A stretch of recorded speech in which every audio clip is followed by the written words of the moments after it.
Hello friends, welcome back to sci and tech channel. आज आपण CS2 fifth unit network technology discuss करणार आहोत. त्यात हा युनिट तुम्हाला 18 मार्क्ससाठी आहे. ओके, बघू शकता तुम्ही किती मार्क्ससाठी आहे. 18 मार्क्ससाठी आहे. ओके, त्यात तुम्हाला एक MCQ, 3 मार्क्सचे क्वेश्चन 3 आणि 4 मार्काचे क्वेश्चन असे तुम्हाला टोटल 80 मार्क्स या युनिटमधून मिळतील. तर कोणते इम्पॉर्टंट क्वेश्चन्स आहेत आपण बघूयात. 3 मार्क्ससाठी या युनिटमधून असलेले क्वेश्चन. हा सिम्पल युनिट आहे आणि यातले मोजकेच पॉइंट आहेत जे तुम्ही तेवढे केले की तुम्हाला पेपरमध्ये 18 मार्क्स मिळू शकतात. ठीक आहे, तर बघा IMP क्वेश्चन 3 मार्क्ससाठीचा पहिला क्वेश्चन आहे, explain the following characteristics of transmission media. तर ट्रान्समिशन मीडियाचे तुमचे 6 कॅरेक्टरिस्टिक्स असतात. त्यापैकी एक असतो कॉस्ट ऑफ मीडिया, दुसरा आहे इन्स्टॉलेशन रिक्वायरमेंट, तिसरा आहे बँडविड्थ, चौथा आहे बँड युजेस, पाचवा आहे ॲटेन्युएशन आणि सहावा आहे immunity from electromagnetic interference. Okay, तर यापैकी कुठलेही तुम्हाला 3 कॅरेक्टरिस्टिक्स 3 मार्क्ससाठी विचारले जातील. मग 3 मार्क्ससाठी तुम्हाला काय लिहायचंय, एक्सप्लेनेशन काय द्यायचंय, तुम्हाला प्रत्येकी 2-2 पॉइंट लिहायचे. ओके, नेक्स्ट व्हिडिओमध्ये मी याचं सोल्युशन देईल, त्यावेळेस तुम्हाला सांगेल की कोणते 2 पॉइंट इम्पॉर्टंट आहे.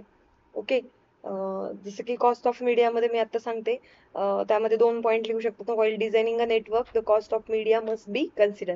जेव्हा नेटवर्क डिझाईन केलं जातं तेव्हा कॉस्ट डिसाईड करायची बिफोर डिझायनिंग. ओके, हा एक पॉइंट लिहू शकता. दुसरं, ती cost of media depend on 2 properties, एक युजर पर ऍप्लिकेशन आणि दुसरं स्टँडर्ड ऑफ रिसोर्सेस. असे 2 पॉइंट तुम्हाला लिहायचे एका मार्कसाठी. ठीक आहे, आणि सेम आहे तुम्हाला इलेक्ट्रोमॅग्नेटिक इंटरफरन्स, बँडविड्थ वगैरे याच्यासाठी पण तुम्हाला 2-2 पॉइंट लिहायचे. ठीक आहे, तर तुम्हाला असे क्वेश्चन कोणतेही 3 कॅरेक्टरिस्टिक्सवर क्वेश्चन विचारले जातील. ठीक आहे, ओके. नेक्स्ट आहे question, state 2 advantages and 2 disadvantages of wireless media. Wireless मीडियाचे 2 ॲडव्हान्टेज आणि 2 डिसॲडव्हान्टेज लिहायचे तुम्हाला. हा तुम्हाला 3 मार्कासाठी क्वेश्चन आहे. मग कोणते 2 ॲडव्हान्टेजेस आहेत त्याचे, ओके, आणि कोणते 2 डिसॲडव्हान्टेजेस आहेत हे लिहिण्यासाठी तुम्हाला नेक्स्ट व्हिडिओ बघावं लागेल, त्याच्यामध्ये सोल्युशन असेल. तर मी इथे एक सांगून देते की ॲडव्हान्टेजेस ऑफ वायरलेस मीडिया आहेत की high data rate by using large bandwidth. Okay, हा एक आहे. परत bandwidth for digital data 1 to 10 megabit per second एवढी आहे. जसं की हे 2 ॲडव्हान्टेजेस आहेत. ओके, जसे डिसॲडव्हान्टेजेस वगैरे पण आहेत. असा एक क्वेश्चन विचारला जातो. नंतर आपल्याला माहिती आहे की ट्रान्समिशन मीडिया हा 2 भागामध्ये डिवाइड झालाय. एक आहे वायर्ड नेटवर्क आणि दुसरा आहे वायरलेस नेटवर्क. तर वायर्ड नेटवर्कवर तुम्हाला जास्त क्वेश्चन विचारले, जास्त फोकस वायर्ड नेटवर्कवर केलेले. मग किती प्रकारचे वायर्ड आहेत, तर पहिला आहे कोएक्सियल केबल, दुसरा आहे ट्विस्टेड पेअर केबल आणि तिसरा आहे फायबर ऑप्टिक केबल. तर ह्या तिन्हीपैकी कुठल्याही एका केबलवर क्वेश्चन तुम्हाला येईल. डायग्राम ड्रॉ करायची, त्यानंतर त्याचं explanation plus advantage and disadvantage असं तुम्हाला पॉईंट्स लिहायचे. सिस्टमॅटिक पॉईंट लिहिल्यानंतर तुम्हाला 3 मार्क मिळून जातील. कोणत्याही एका केबलवर तुम्हाला क्वेश्चन असेल. केबलवर एक तर क्वेश्चन तुम्हाला असा फ्रेम होईल की right a short note on coaxial cable with suitable diagram, किंवा यापैकी कोणत्याही दोघांचा डिफरन्स विचारला जाईल. ओके, सोल्युशनमध्ये तुम्हाला डिफरन्सच्या फॉर्मॅटमध्ये मी शिकवेल. ओके, नेक्स्ट क्वेश्चन आहे डिफरन्स बिटवीन UTP आणि STP. आता 3 मार्काचा जर डिफरन्स विचारला आहे अनट्विस्टेड पेअर केबल आणि शिल्डेड ट्विस्टेड पेअर केबल.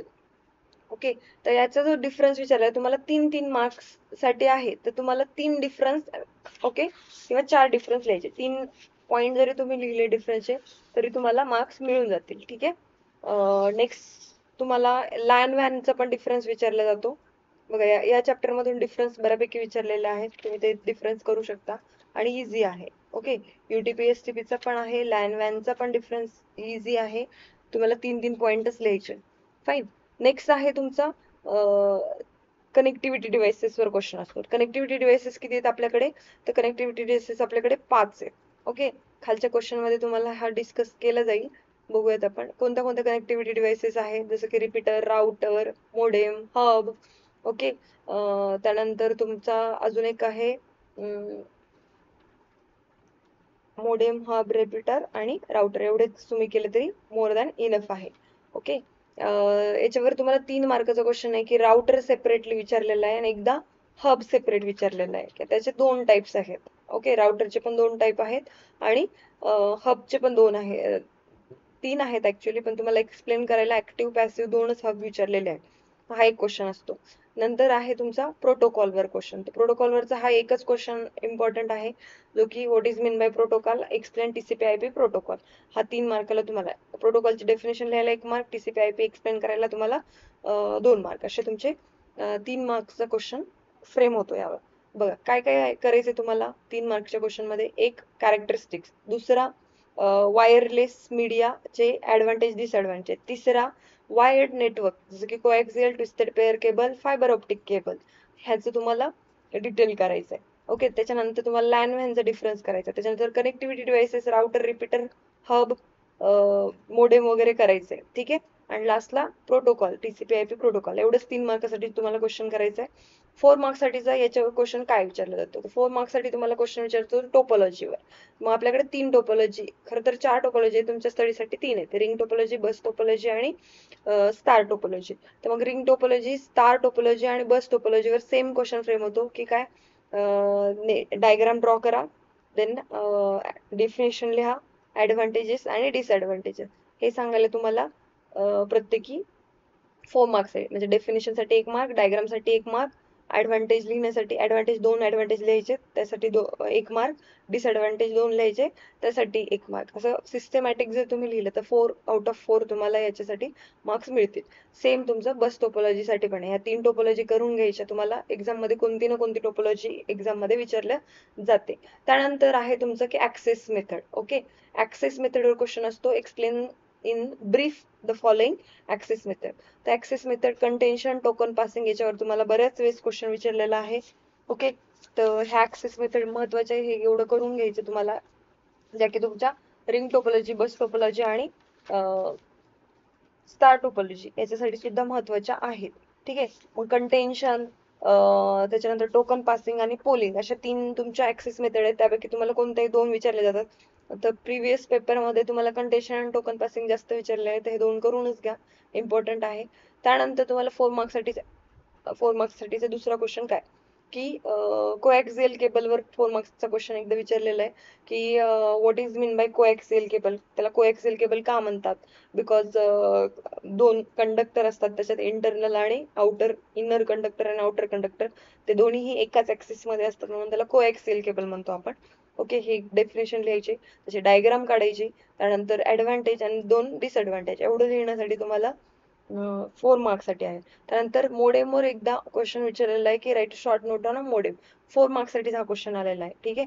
तर 4 मार्क्ससाठी तुम्हाला मोडेम भरपूर डिटेलमध्ये तुम्हाला लिहावं लागेल. हे मी तुम्हाला सोल्युशन मध्ये डिटेल मध्ये सांगेल. आता सध्या फक्त क्वेश्चन इम्पॉर्टंट कोणते आहेत तेवढे बघा. ठीक आहे. नंतर तुम्हाला की जे काही तुमचे कनेक्टिव्हिटी डिव्हाइसेस आहेत, तर त्या 4 मार्कासाठी 4 विचारलेले आहेत. Modem, hub, repeater, router. Modem म्हणजे काय? मोडेमची डेफिनेशन लिहायची तुम्हाला की मोडेम एक अशी डिव्हाइस आहे. Modem is a device which convert digital signal into analog and analog signal into digital. ते लिहिण्यासाठी तुम्हाला 1 मार्क आहे. ओके. त्यानंतर तुमची दुसरी डिव्हाइस आहे हब. हब काय? कनेक्टिव्हिटी डिव्हाइस आहे ज्याच्यामध्ये काय करतो आपण, in which cable can be connected to centralized network. Okay, सगळे केबल सेंट्रलाइज नेटवर्कला कनेक्ट करण्यासाठी आपण यूज करतो. त्यानंतर रिपीटर म्हणजे काय? Repeater is reshape and amplifier the amplifying the signal. सिग्नलला रिपीट किंवा रिजनरेट करणारा, ऍम्प्लिफाय करणारा, रिशेप देणारा डिव्हाइस म्हणजे रिपीटर आहे. राउटर कशासाठी यूज होतो? Router are internetwork connectivity devices use to connect to topologically similar or dissimilar LAN. लॅनला कनेक्ट करण्यासाठी आपण राउटर यूज करतो, ते लिहायचंय तुम्हाला. एकतर कनेक्टिव्हिटी डिव्हाइसवर 4 मार्कासाठी 4 डिव्हाइसेस विचारतील किंवा 2 डिव्हाइसेस 4 मार्क्ससाठी, म्हणजे मग तुम्हाला डिटेलमध्ये 2-2 पॉईंट लिहावे लागतील. रिपीटरचे 2 पॉईंट, राउटरचे 2, असे 4-4 पॉईंट व्यवस्थित लिहायचे तुम्हाला, तेव्हा तुम्हाला ते 4 मार्क्स मिळतील. इतका सोपा आहे हा युनिट. तुम्ही इझिली याच्यातले 18 पैकी 18 मार्क्स घेऊ शकता. ओके, आणि चांगला स्कोर तुम्ही CS2 मध्ये करू शकता. हा तुमचा थेरी आणि इम्पॉर्टंट असलेला क्वेश्चनवाला टॉपिक आहे. ठीक आहे. याच्यामध्ये तुम्हाला सगळ्यात जास्त म्हणजे मार्क्स मिळू शकतात थेरी, आणि इझी थेरी आहे. मोजकेच तुम्हाला क्वेश्चन करायचे. ओके. आणि याचं सोल्युशन, याचं प्रिव्हियस यापूर्वीचा जो काही प्रिव्हियस मी चॅप्टर एक्सप्लेन केलाय त्याची लिंक आणि ह्याचं जो काही लिंक आहे ते तुम्हाला डिस्क्रिप्शन बॉक्समध्ये मिळून जाईल. थँक्यू. Stay tune.